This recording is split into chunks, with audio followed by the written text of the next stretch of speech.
변화시키시는 은혜라는 제목으로 말씀 전할 때 많은 은혜 받으시기 바랍니다. 사랑의 하나님, 우리가 무엇보다 주님과의 만남을 소중히 여길 수 있도록 인도하여 주시니 감사합니다. 사슴이 시냇물을 찾듯이 갈급한 마음으로 주님 앞에 나왔습니다. 메마른 우리의 영혼에 말씀의 단비를 부어주시옵소서. 말씀을 통해 우리의 영혼이 소생하고 새 힘을 얻게 하여 주시옵소서. 예수님의 이름으로 기도합니다. 아멘. 오늘의 핵심 주제는 아는 이야기를 믿을 때 성령의 역사가 일어난다 라는 것입니다. 오늘 베드로는 이방인 구원에 대한 이 하나님의 뜻을 깨달아서 복음을 고넬료와 그 친구들과 친지들에게 전하였고, 그로 인하여서 이방인을 구원하는 이방인의 구원의 문이 활짝 열리게 됩니다. 이로써 이방인 구원에 대해서 잘못된 생각, 편견을 가지고 있던 이 예루살렘 교회가 그 잘못된 인식의 벽을 허무는 그런 역사가 일어나게 됩니다. 34절 말씀부터 35절 말씀 함께 읽습니다. 베드로가 입을 열어 말하되 내가 참으로 하나님은 사람의 외모를 보지 아니하시고 각 나라 중 하나님을 경외하며 의를 행하는 사람은 다 받으시는 줄 깨달았도다. 아멘. 처음에 유대인 교회 공동체는요, 이방인이 구원을 받으려면 유대교로 개종을 하고 할례도 받고 그래야 구원을 받을 수 있다, 이렇게 생각을 했습니다.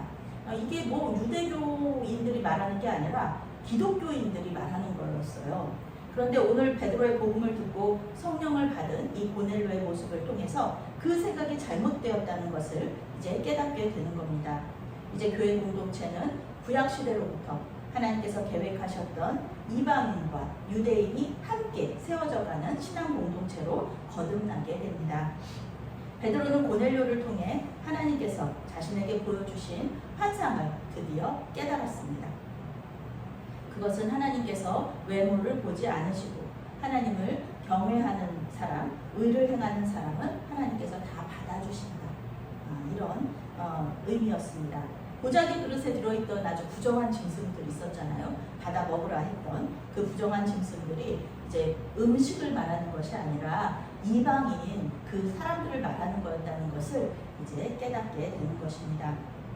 유대인들은 부정한 짐승들을 하나님께서 제물로 받지 않으시는 것처럼 유대인들만 하나님께서 구원하시고 이 이방인들은 하나님께서 구원하시지 않는다, 이렇게 생각을 했지만 하나님은 자신을 경외하는 사람, 그리고 이웃에게 착한 일을 하는 이방인들을 다 구원해 주시겠다, 예수님을 믿기만 하면 전부 구원하시겠다, 받아주시겠다, 이렇게 말씀하시는 것이었습니다. 베드로는 이제야 하나님의 크신 뜻을 깨닫게 되었습니다. 구약의 선지자들처럼 베드로 역시 똑같은 고백을 하는 거예요. 하나님은 외모로 사람을 보지 않으신다, 중심을 보신다. 이것을 항상 알고는 있었죠, 베드로가. 구약을 이 베드로도 하나님 잘 믿는 사람이었고 구약에 대해서 잘 아는 사람이었으니까 하나님께서 선지자들을 통하여서 그렇게 말씀하셨지, 우리 예수님도 그렇게 얘기하셨지, 하나님은 중심 보신다, 하나님은 외모 보지 않으신다, 이렇게 말하는 것을 듣기만 했지 이게 무슨 뜻인지 깨닫지 못했던 것입니다. 그런데 오늘 고넬료의 모습을 통해서 베드로가 이 말씀을 깨닫게 되는 거예요. 이 아는 말씀, 단지 들었던 말씀, 그냥 알고 있었던 말씀을 이제 그 뜻이 무엇인지 알게 되고 믿게 되었던 것입니다. 이제 베드로는 하나님의 이방인 구원 계획에 동참하고 순종하여서 고넬료와 그의 친지들에게 복음을 전하기 시작합니다. 예수 그리스도의 복음이죠. 베드로가 전한 복음은 단순하고 간단합니다. 그리스도께서 이 세상에서 사셨고 죽으셨고 다시 살아나셨다, 이것을 전한 거예요. 그리고 그분을 믿는 사람은 누구든지 구원을 얻을 수 있다, 누구든지 죄의 용서를 받을 수 있다, 이 말을 전하게 됩니다. 36절 말씀부터 함께 읽겠습니다. 41절까지 조금 긴데요, 함께 읽겠습니다. 만유의 주 되신 예수 그리스도로 말미암아 화평의 복음을 전하사 이스라엘 자손들에게 보내신 말씀 곧 요한이 그 세례를 반포한 후에 갈릴리에서 시작하여 온 유대에 두루 전파된 그것을 너희도 알거니와 하나님이 나사렛 예수에게 성령과 능력을 기름 붓듯 하셨으며 그가 두루 다니시며 선한 일을 행하시고 마귀에게 눌린 모든 사람을 고치셨으니 이는 하나님이 함께 하셨습니다. 우리는 유대인의 땅과 예루살렘에서 그가 행하신 모든 일의 증인이라. 그를 그들이 나무에 달아 죽였으나 하나님이 사흘 만에 다시 살리사 나타내시되 모든 백성에게 하신 것이 아니요 오직 미리 택하신 증인 곧 죽은 자 가운데서 부활하신 후 그를 모시고 음식을 먹은 우리에게 하신 것이라. 아멘. 아멘. 베드로는 37절에서 이렇게 말해요. 지금 이 복음을 듣는 고넬료와 그의 친지들에게 너희도 알거니와 라는 단어를 사용하고 있습니다. 영어 성경은 너희가 확실히 알고 있다 라고 번역하고 있습니다. 그렇습니다. 예수 사건을 이 고넬료와 그의 친지들이 모르는 것이 아니었어요. 예수님은 뭐 가이사랴 지방에서도 가셔서 복음을 전하셨고 또 사람들도 고쳐주셨고 그렇기 때문에 이 고넬료와 이 사람들이 모를 리가 없었던 겁니다. 확실하게 알고 있다.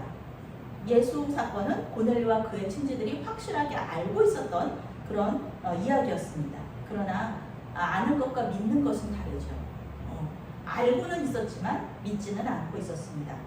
하나님은 고넬료와 그의 친지들이 예수님 그의 친지들이 예수님은 그저 십자가에서 죽은 그냥 유대인 청년, 독립운동 하다가 어떻게 하다가 그냥 죽은 목수 청년으로 생각을 했었는데 그 하나님께서 생각하신 거는 고넬료와 그의 친지들이 단지 예수님을 그렇게 알고 있는 것이 아니라 그들의 죄를 대신해서 죽으신 구세주로 영접하기를 바라셨던 것입니다.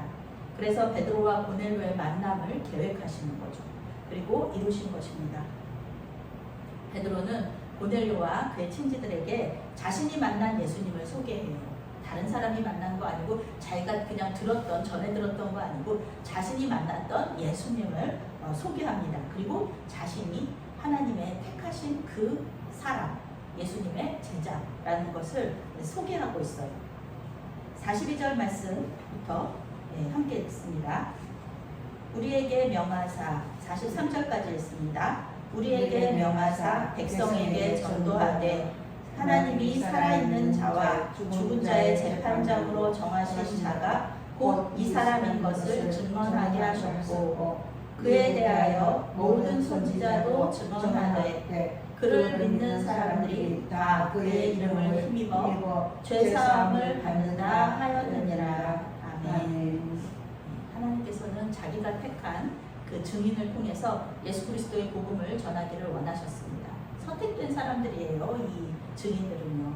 미리 선택함을 받은 사람은 부활하신 예수님과 함께 먹기도 하고 또 마시기도 했던 그런 사람들입니다.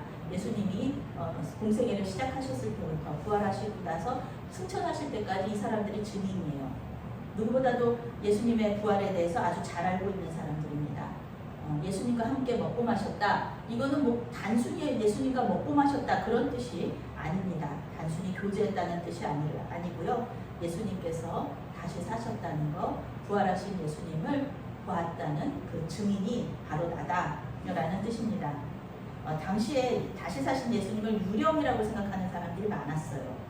많은 사람들이 무슨 집단 최면 같은 거 걸려서 우리 예수님을 만난 것들이 뭐 그냥 집단 최면 상태에서 사람들이 그렇게 예수님을 이렇게 그 부활하신 예수님을 만났다 이렇게 오해하는 사람들도 있었고요. 그리고 예수님의 부활하신 다음에 그 군인들이 이렇게 도망치면서 사람들이 얘기하잖아요. 그 종교 지도자들이 그냥 사람들이 예수님의 시체를 훔쳐갔다고 그렇게 얘기해라, 그렇게 소문내라 이렇게 얘기했기 때문에 또 그렇게 소문으로 믿고 있는 사람들도 있었습니다. 그런데 예수님은 이 베드로는 자기가 증인이다, 내가 증인입니다. 우리 예수님은 유령이 아니시고요, 집단 최면도 아니고요, 우리가 예수님의 시체를 숨기거나 훔쳐가지도 않았습니다. 그냥 자기 있는 그대로 자기의 있었던 일을 증언하는 겁니다. 이런 말들을 그 고넬료와 그의 친지들이 아주 진지하게 듣고 있었습니다. 이제 베드로는 하나님께서 택한 사람들에게 전하라고 했던 것이 무엇인지 말하기 시작합니다. 그것은 하나님께서 예수님을 산자와 죽은 자의 재판장으로 세우셨다라는 것입니다. 유대인이든 이방인이든 모든 사람들이 예수님 앞에서 마지막 날에 심판을 받게 될 것입니다. 오직 예수님을 믿고 죄 용서함을 받은 그 사람만 구원을 받을 것이고 예수님을 거절했다는 심판을 받을 것이라는 것을 오늘 이야기하는 것입니다. 그러니 베드로가 말하는 것은 무엇이에요? 고넬료와 그의 친지들에게 지금 예수님을 믿으십시오. 예수님을 구원자로 받아들이십시오. 그러면 예수님께서 모든 죄를 용서해 주실 것이고 예수님의 자녀, 하나님의 자녀로 삼아 주실 것입니다. 라고 얘기하면서 이제 구원 초청을 하는 것이죠. 하나님은 모든 인류의 죄 문제를 예수님을 통해서 해결하시겠다 말씀하셨고요. 또 그대로 행하셨습니다. 오직 예수님을 믿는 믿음, 그 믿음만이 죄 용서와 구원의 방식이니 이것을 모든 사람들에게 전해라. 이렇게 증인들에게 말씀하신 것입니다. 그것을 베드로가 이제 실제로 말씀에 순종하고 있는 것이죠. 그때 이런 놀라운 일이 벌어지게 됩니다. 베드로가 복음을 전할 때 이 복음 전도를 다 마치기도 전에 이 말을 다 마치기도 전에 놀라운 일이 일어납니다.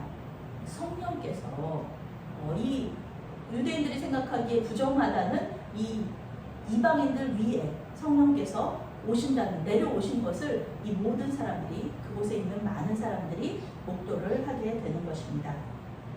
44절부터 46절 말씀 함께 읽습니다. 베드로가 이 말을 할 때에 성령이 말씀 듣는 모든 사람에게 내려오시니 베드로와 함께 온 할례받은 신자들이 이방인들에게도 성령 부어주심으로 말미암아 놀라니 이는 방언을 말하며 하나님 높임을 들음이로라. 아멘. 베드로가 안수기도도 하지 않았어요. 성령이여 오시옵소서 이렇게 말하지도 않았어요. 기도하지도 않았습니다. 그저 베드로는 말씀을 선포했을 뿐이에요. 예수 그리스도를 전했을 뿐이에요. 그런데 그 말씀을 듣는 중에 성령께서 오신 것입니다. 성경은 베드로와 함께 고넬료의 집으로 왔던 유대인들이 깜짝 놀랐다 이렇게 말하고 있습니다. 하나님께서 유대인에게만 성령 부어주시고 이방인은 부정하니까 더러우니까 이방인들에게는 성령 부어주시지 않을 걸로 생각했거든요. 그런데 오늘 하나님께서 유대인들에게만 성령 부어주신 게 아니라 구원을 허락해 주신 것이 아니라 이방인에게도 성령을 부어주시는 것을 보면서 정말 놀라운 거예요. 이 사람들의 모든 세계관, 가치관 이런 것이 전부 다 깨지는 그런 경험을 하게 됐습니다. 왜냐하면 자신들이 이거 받았잖아요. 오순절 사건 때 성령 받았잖아요. 그 사건이 똑같이 이 고넬료의 집에서 일어났다는 것입니다. 그래서 이 사건을 가이사랴의 오순절 사건이다 이렇게 부르기도 합니다. 그들은 방언을 말했고요. 하나님을 높였습니다. 마가의 다락방에서 있었던 일 그대로 여기서 일어나는 겁니다. 안수도 없었고 성령 임재를 위한 기도도 없었습니다. 그저 성령께서 오순절 다락방에서 역사하셨듯이 가이사랴 이 고넬료의 집에도 임재하셨던 것입니다. 47절 말씀과 48절 말씀 함께 읽겠습니다. 이에 베드로가 이르되 이 사람들이 우리와 같이 성령을 받았으니 누가 능히 물로 세례 베품을 금하리요 하고 명하여 예수 그리스도의 이름으로 세례를 베풀라 하니라. 그들이 베드로에게 며칠 더 머물기를 청하니라. 아멘. 베드로는 예수님을 자신들의 구세주로 영접하고 또 성령 받은 이 이방인 세신자들에게 세례를 베풀어 주었습니다. 이 사람들은 물 세례를 받지 않았어요. 아직. 그런데 성령 세례를 먼저 받은 거예요. 그리고 물 세례를 받게 되는 거죠. 이제 세례를 받는다. 이것은요. 단순히 뭐 물세를 받았다, 죽었다가 뭐 살아났다는 상징적인 것이다, 뭐 이게 아니고요. 이때 당시에도 그렇고 물론 지금도 그렇지만 세례를 받는다는 것은 교회 공동체 안으로 들어왔다라는 뜻입니다. 그리고 교회 공동체에서도 이 사람들을 받아들였다, 이런 뜻입니다. 하나님께서 깨끗하다 하신 것을 사람이 더럽다고 할 수 없습니다. 성령께서 임하셔서 그 안에 내주하시겠다고 결정하셨어요. 그리고 이 성령께서 오셔서 그들 안에 전부 다 내주하고 계세요. 그런데 우리 사람이 이방인은 안 돼요, 이방인은 부정이에요, 이렇게 얘기할 수가 없다라는 것입니다. 사람이 그 결정을 틀렸다 말할 수 없다는 것입니다. 이것이 베드로가 본 환상의 의미입니다. 아무리 사도들이라고 해도 하나님이 결정하신 것을 번복할 수는 없는 것입니다. 이제 이방인들도 예수 그리스도를 믿고 죄의 용서를 받으면 하나님의 자녀요, 교회 공동체의 한 일원이 된다는 것을 하나님께서 이 길을 열어주신 것입니다. 고넬료와 그의 친지들은 베드로에게 더 머물러 줄 것을 요청했습니다. 왜 그랬을까요? 말씀 더 듣고 싶어서, 말씀을 사모해서, 예수님에 대해서 더 알고 싶어서 이 머물러 줄 것을 요청했습니다. 이렇게 예수님을 사모하는 사람들이 어떻게 단지 이방인이라고 그 구원을 받지 못할 수가 있겠습니까? 베드로는 이 새신자들에게 예수님에 대해서 또 구원받은 이후의 삶에 대해서 가르쳐 주었을 것입니다. 베드로는 예수님께 부탁받은 게 있잖아요. 내 양을 먹이라. 이 부탁하신 대로 주님의 양들을 잘 돌보아주게 됩니다. 오늘 성경은 우리에게 성령의 임재와 은혜를 언제 받을 수 있는지를 우리에게 말해주고 있습니다. 어떻게 하면 성령 받을 수 있는지를 말해주고 있습니다. 물론 그 방법은 여러 가지가 있을 수 있겠죠. 그런데 오늘 성경에서 말한 것은 그 오늘 말씀의 문맥에서는 말씀 앞에 진지하게 또 겸손하게 무릎 꿇을 때, 그 말씀을 잘 들을 때 성령 받을 수 있다, 이렇게 말하고 있습니다. 그런데 이것은 우리가 모르는 얘기가 아니에요. 아는 얘기예요. 성령께서는 말씀의 영이시니까 설교 말씀 잘 들어야지, 성경책 열심히 읽어야지, 알고 있는 얘기예요. 그런데 그 아는 얘기를 믿고 또 그대로 순종할 때 성령의 역사가 일어나는 것을 우리가 알 수가 있습니다. 하나님의 말씀을 그저 나와 상관없는 그 상징, 또 동화, 그리고 예전에 2000년 전에 몇천 년 전에 있었던 이스라엘 다른 나라의 역사다, 이렇게 이해한다 그러면은 은혜 받기 어렵습니다. 성경에 있었던 기적들은 그냥 전부 다 상징이야, 실제로 일어난 일 아니야 라고 이야기하는 사람들도 있어요. 그런데 그렇게 생각한다고 한다면 은혜 받기가 어렵습니다. 주님께서 나에게 주시는 하나님의 말씀으로 받을 때 그 성경 속에 있었던 사건들이 실제로 일어났다는 것을 믿을 때 하나님께서는 역사하셔서 말씀을 깨닫게 하시고 또 그 말씀을 적용할 수 있도록 우리에게 능력을 허락해 주신다는 것입니다. 말씀의 영이신 성령의 인도하심을 따라서 우리의 삶이 변화되고 또 우리의 시각이 변화되는 놀라운 은혜를 경험하시는 저와 여러분이 되시기를 바라겠습니다. 아멘.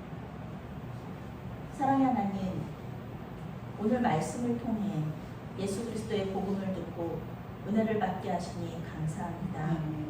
우리가 하는 말들을 통해 예수 복음이 전해지기를 원하오니 주님께서 우리에게 능력의 능력을 더하여 주시옵소서. 이 시간에 주님 앞에 나와 겸손히 머리 숙인 하나님의 종들을 기억하시고 우리의 기도를 들으사 응답하여 주시옵소서. 예수님의 이름으로 기도합니다. 아멘.